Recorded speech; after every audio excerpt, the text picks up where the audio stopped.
Before we get into this video, I just want to say I have a Twitch channel. Please do feel free to give it a follow. And while you're over there, click the bell icon as it notifies you when I go live.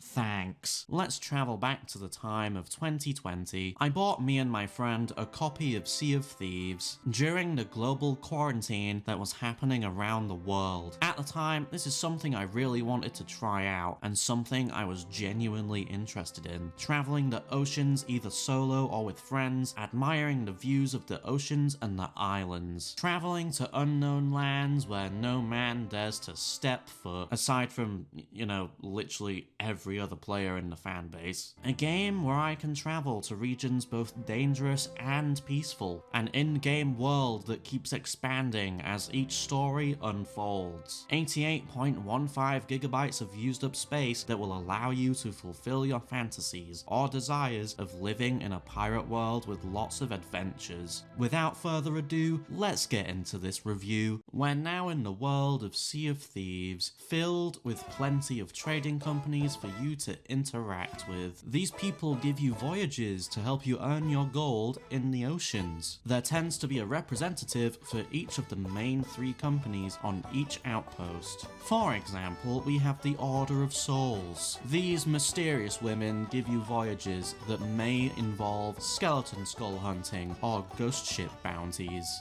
You get varying voyages depending on the company you receive them from, but all will give you gold in return for your efforts. There are other companies, however, like the Reapers, who reside on Reaper's hideout and they accept any and all loot given to them. Each company also comes with the option to give you an emissary flag. These flags give you the opportunity to earn more gold from your travels and also occasionally give you more difficult tasks. Moving on to other parts of the game, we have naval battles. While you're out at sea, you can encounter skeleton ships and even other player crews. Engaging in these battles might prove to be a difficult task, but could provide you with a large reward. You can even encounter krakens and megalodons, which if successfully hunted can give you kraken or megalodon meat, which you can either cook and eat or sell to the Hunter's Call faction. In the game, you can even take part in Tall Tales, which are storylines which often involve puzzles and riddle solving, like some voyages you may have already played. A good example of a tall tale, and my personal favourite, is the Shores of Gold story arc.